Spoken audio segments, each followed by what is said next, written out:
Collecting and restoring antique radios is a fun hobby for all ages. One of the benefits of experiencing this type of technology is actually the aesthetics and the quality and craftsmanship that old radio manufacturers are known for. Radios were once the center point of the household.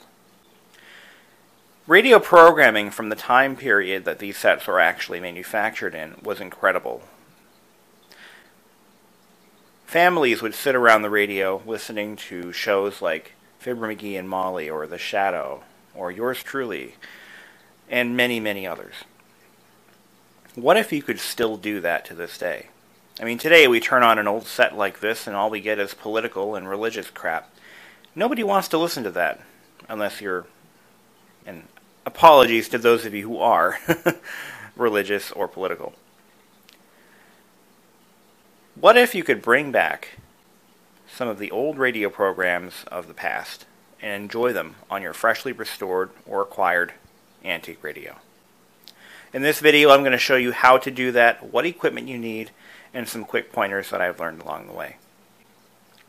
For the demonstration of this video, we're going to be using a Philco 37640. It is a 1937 fully restored tube radio that is featured prominently on my channel.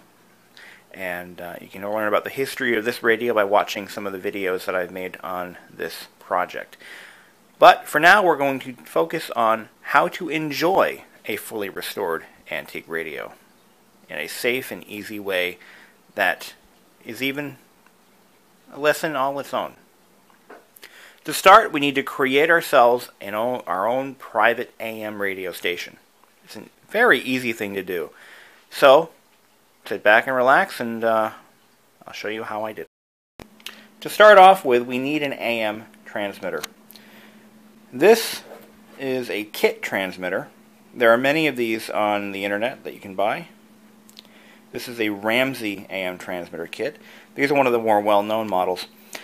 This is the base model. It retails for about $30 US, and I think $10 shipping. It requires soldering skills, but you don't have to be a soldering master to put this together. While I was creating a video and kind of commenting along the way, it took me about an hour to build this thing, and it was pretty easy to do. I had some previous soldering experience, but I can tell just by looking at it and how I did it that it was very easy to do, and it can be someone's very first soldering project. The instructions are very easy to follow, and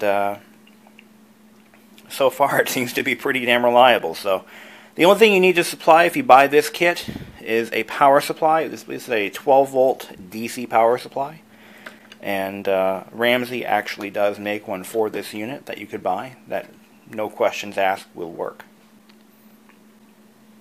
If you don't want to go the DIY route and want to spend a little more money, you can actually buy yourself a talking house AM transmitter. These were used in the real estate business to create audio tracks that potential customers could listen to as they drive past the house that is being advertised on the lot. So, for example, for number 5 Main Street, tune to AM 610, and you'll hear all about the house as you drive by it. These are legal in the United States because they're very low powered. This particular unit has a broadcast range of about 50 feet.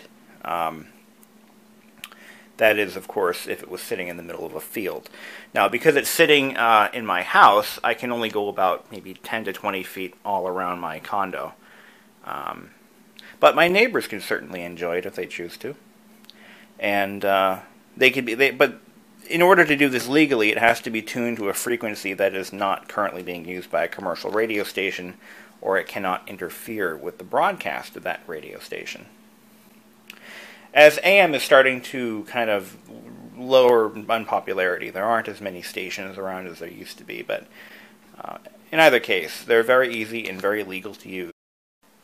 Now, this is where things get to be a little interesting. Now, depending on what you want to broadcast to your antique radios, you can use any device that creates an audio signal. You could use a CD player, as this shows. This is an old RCA portable CD player. If I wanted to use this, I certainly could, but the limitations are very severe. I can only fit so much on a CD. What I've chosen to do is I've actually downloaded, for free, dozens of MP3 files of old radio stations. A lot of these, radio shows. A lot of these shows are no longer protected by copyright law. Some of them are not. And it's up to you to figure out which ones are and which ones are legal for you to actually rebroadcast and download. So what I've done is I've gone to a website that features all of the old radio shows. It's called oldradioworld.com. This is where I went.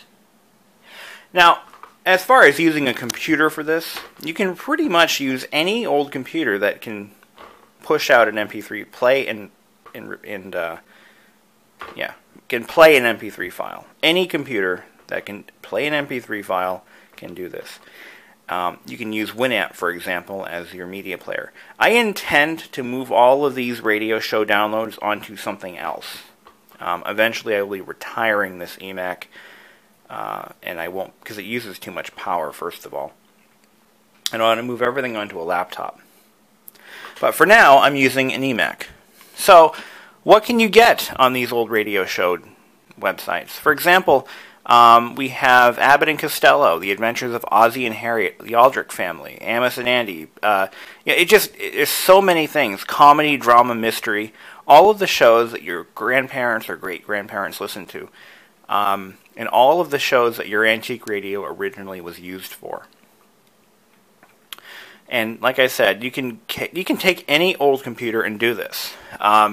I've chosen the eMac to start off with because it has internet access. It can still be used on the internet at to a certain capacity, in a limited fashion, I should say. And so I can use it to download and play back all of my files. So for example, let's download Abbott and Costello. Here's one that I don't have. So I'm going to go to the Abbott and Costello page, and I'm going to just start clicking on some.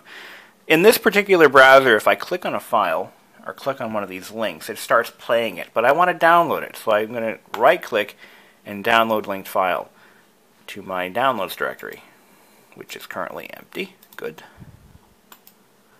Oops, I clicked on it. That's just going to play it. I don't want to play it. Let's go back there. So, here we go. I'm going to download linked file, and I'm going to do that to all of them.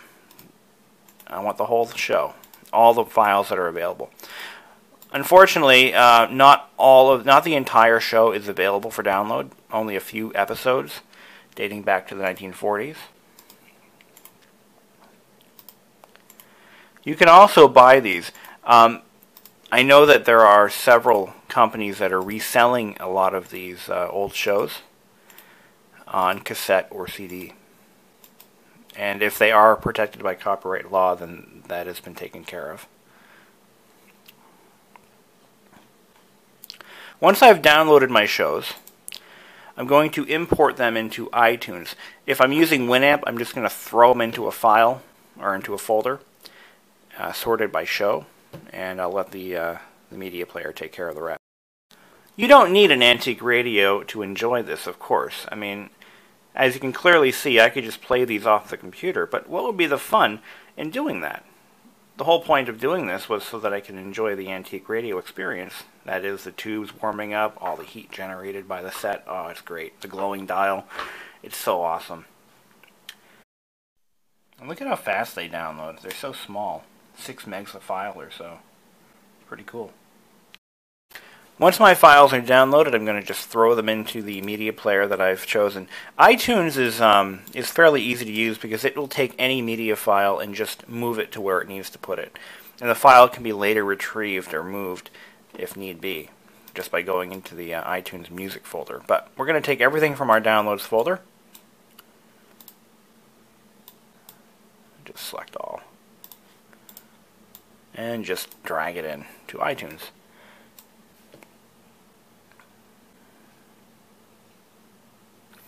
So now I have all of these Abbott and Costello episodes. Let's go ahead and play one. Let's play The Bank Robbery. So it's playing, but we can't hear it. We need to turn on one of my AM sets to hear it.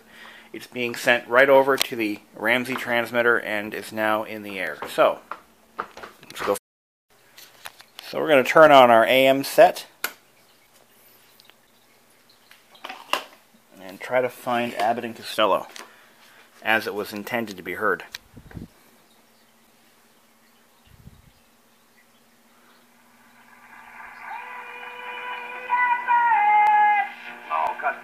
Will you stop that noise? What are you doing here in the studio, dressed in your bathing? And voila. Well, I spent all day trying to get my car out of the swimming pool. What was you doing there? Don't you read the papers, Abbott? The government says you have to pool your car. No, you dummy. They mean share the ride. You have to pick up people. Oh, I did that yesterday. I picked up Helen, Mary, Rosie, and Josie.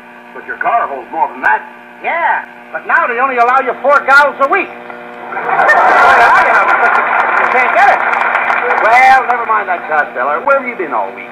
What have you been doing? Oh, boy, have I been having fun with Connie Hayes. No kidding. Last Saturday, I took her to a football game. What a game!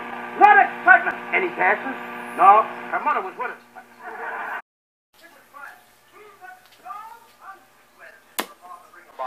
Yeah, but the kid wanted milk. Finally, to shut the kid up, I give him a penny. Well, did that keep him quiet? Yeah. But he kept waving the penny. Interference is going to happen in a modern home. Unfortunately. Lincoln was playing in the backfield. For example, if I turn on my plasma television, you can't hear anything. It goes straight to static. I'll show you. You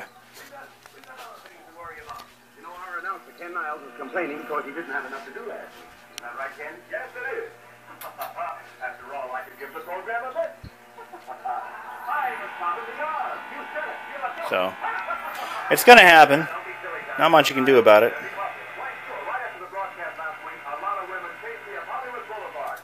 Instead of watching television, I can just lay on my couch and enjoy the sounds of history. It's relaxing. It really is.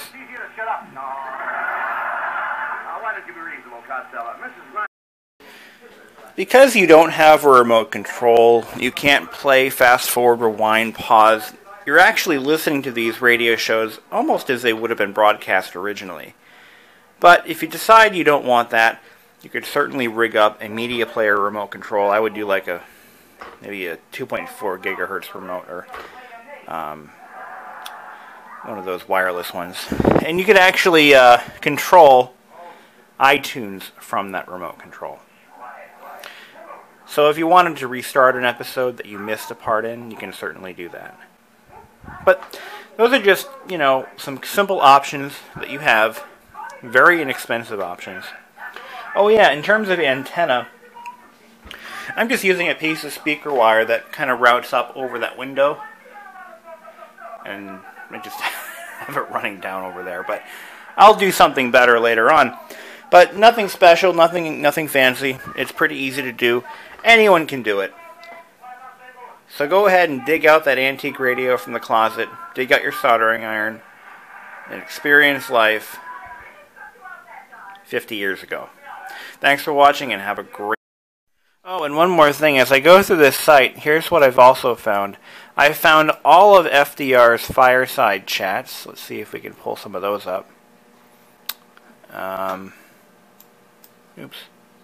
I also found a ton of commercials. They have an entire page of just commercials.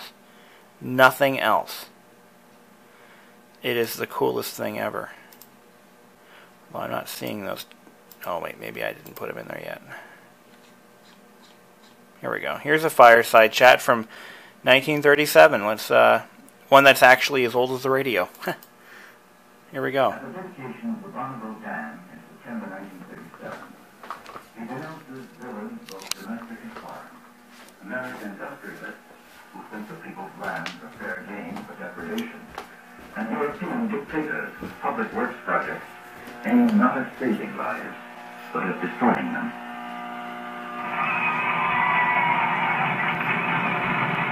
Yes, my conception of liberty does not permit an individual citizen or a group of citizens to commit acts of depredation against nature in such a way as to harm their neighbors and especially to harm the future generations of Americans.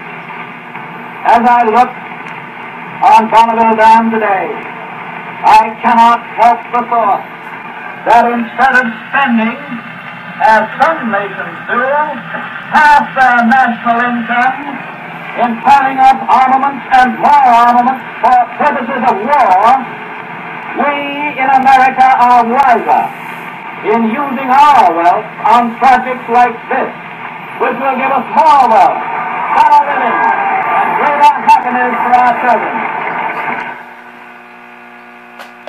That was one of FDR's Fireside Chats from September 1937.